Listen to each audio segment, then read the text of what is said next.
La clôture de l'atelier continental de planification stratégique a été l'occasion de dresser un bilan. À travers une conférence de presse, les experts ont confirmé que le programme commun 2027-2031 se bâtira sur les leçons apprises du cycle précédent.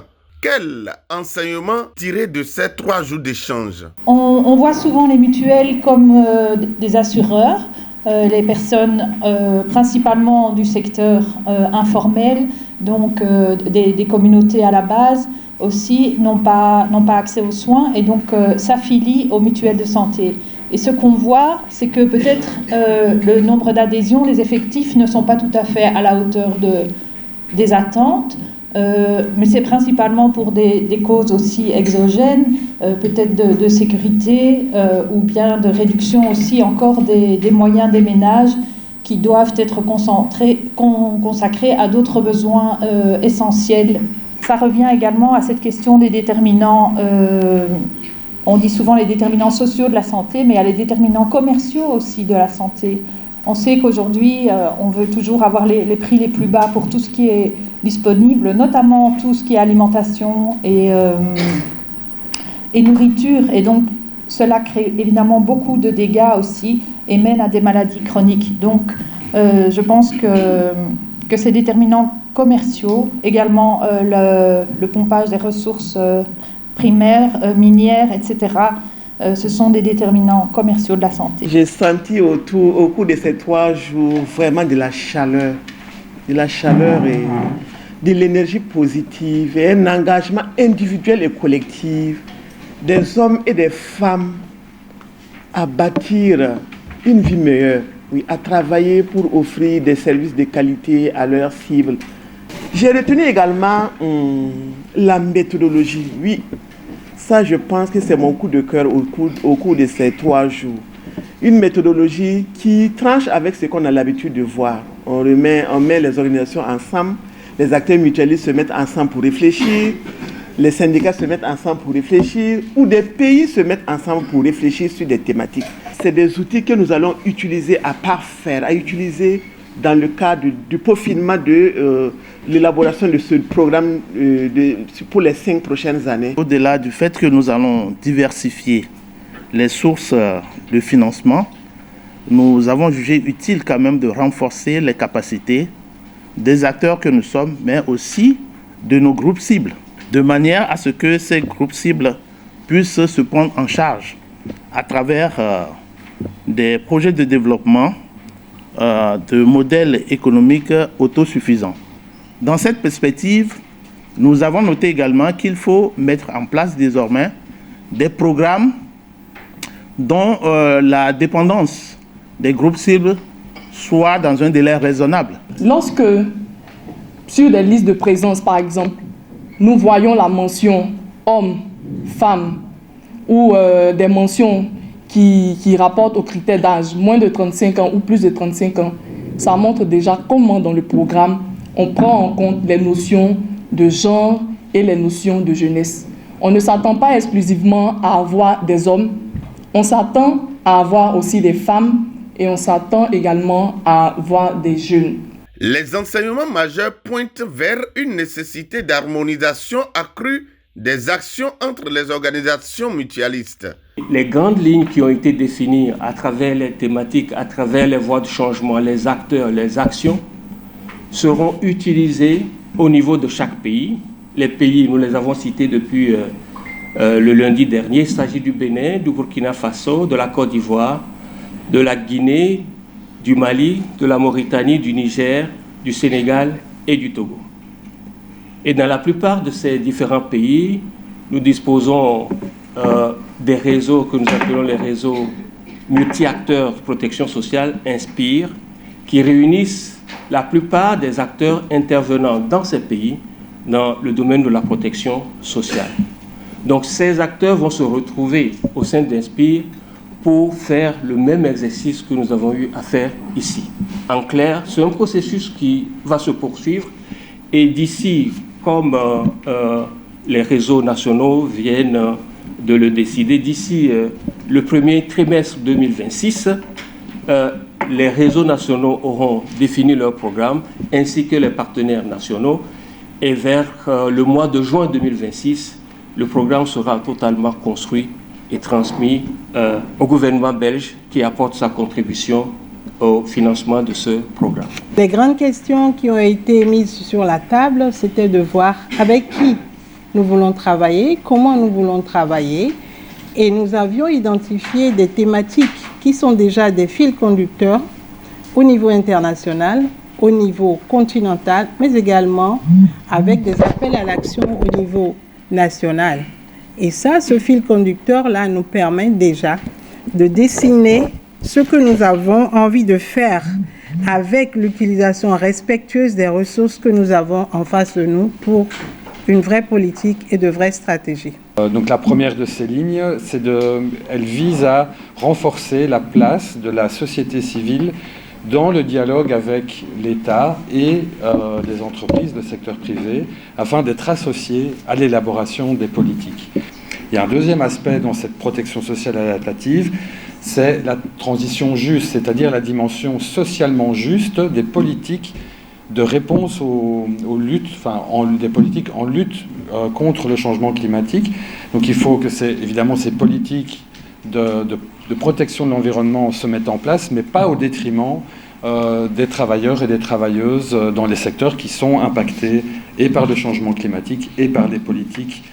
Nous nous sommes fixés comme objectif durant ce nouveau programme 2027-2031 de renforcer la résilience des populations face aux chocs climatiques, qui sont entre autres les sécheresses, les inondations, la déforestation et, pour terminer, l'insécurité alimentaire.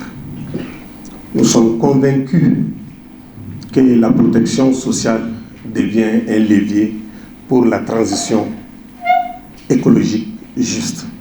Ce programme accompagne les populations vulnérables dans l'adaptation aux politiques climatiques, par exemple la transition énergétique, la gestion durable des forêts ou la reforestation.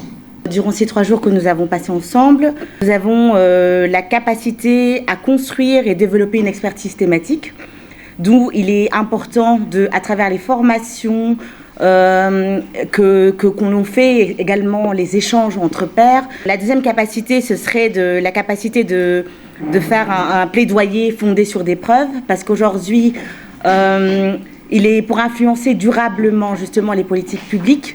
Il est important que nos actions s'appuient sur des données factuelles et des expertises, d'expériences de terrain, ce que nos partenaires doivent renforcer et qu'ils ont déjà acquis d'une certaine manière, mais qu'il ne faut pas abandonner ou laisser de côté. L'objectif est clair, rendre les initiatives autonomes et moins dépendantes des apports extérieurs à long terme. On peut noter aussi également le développement de mécanismes de financement pérennes, exemple les différents fonds nationaux qui se trouvent au niveau de nos pays, les coopératives, les mutuelles, les institutions de microfinance également. Il y a aussi le renforcement des structures locales, exemple les différents réseaux, par exemple le réseau ESPI ou d'autres réseaux, les différentes coopératives, plateformes territoriales également. Au niveau continental, je peux noter le plaidoyer continental qu'on peut faire pour la transformation structurelle, exemple l'emploi décent, l'inclusion financière, la protection sociale. Le programme est commun en fait à plusieurs niveaux. Donc, commençons peut-être quand même en Belgique, où il y a une forte coopération, une plateforme de 9 acteurs belges. Ce sont des mouvements sociaux et syndicats, les mutuelles, les ONG, qui ensemble, avec plus que 100 partenaires quand même partout dans le monde, en Asie, en Amérique latine, en Afrique, vraiment veulent unir leurs forces pour la promotion de l'agenda du travail décent de l'OIT. C'est un agenda qui consiste de 4 piliers, comme on dit. Il s'agit de la création des emplois avec des moyens de substance durables, des droits du travail, la protection sociale et le dialogue social. Et aussi, notre ministre de la Coopération a bien confirmé que cette coopération reste nécessaire, que cette thématique reste très importante, parce qu'il a approuvé notre initiative pour se mettre ensemble et pour créer des programmes communs dans l'avenir. Donc, les jours passés ici, on était sur le niveau Afrique de l'Ouest, avec l'ensemble des organisations qui participent à ce volet de ce grand programme. Et aussi, là, de manière assez continue, il a été répété par tout le monde comment c'est important d'unir les forces et de pouvoir se renforcer mutuellement en mettant ensemble les expertises et les rôles de chacun. Ce que nous sommes en train de développer aujourd'hui au niveau de l'Afrique de l'Ouest, ça s'inscrit dans cette même stratégie globale de ces relations, de ce partenariat qui effectivement a permis à beaucoup de nos organisations, que ce soit syndicales ou coopérativistes ou femmes ou jeunes, à pouvoir aussi trouver des moyens de promotion, de développement et également changer leur mode de vie et leur également niveau de vie. Donc ce sont des choses importantes. Évidemment, il y a toujours des choses qu'on doit toujours travailler pour améliorer, surtout par rapport à ce partenariat, les domaines, la procédure, comment aussi opérer sur le terrain.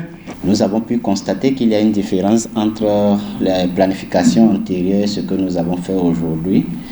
Et nous avons appris ensemble et mutuellement de ce que vous nous avez préparé, concocté, déroulé. Ça aurait été bien que ceux qui bénéficient des actions que nous menons soient ici, pour qu'on puisse leur dire, oui, nous travaillons à construire aujourd'hui quelque chose qui peut amener des changements dans leur vie, qui peut faire en sorte qu'ils puissent avoir un mieux-être sur le plan économique, sur le plan social, sur le plan des libertés.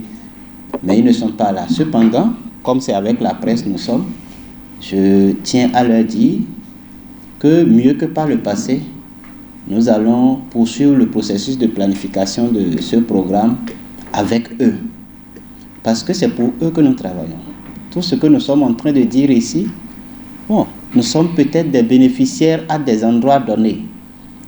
Mais la réalité, c'est pour la grande masse pour laquelle nous travaillons. L'atelier a été marqué par une forte mobilisation et un consensus sur les valeurs fondamentales.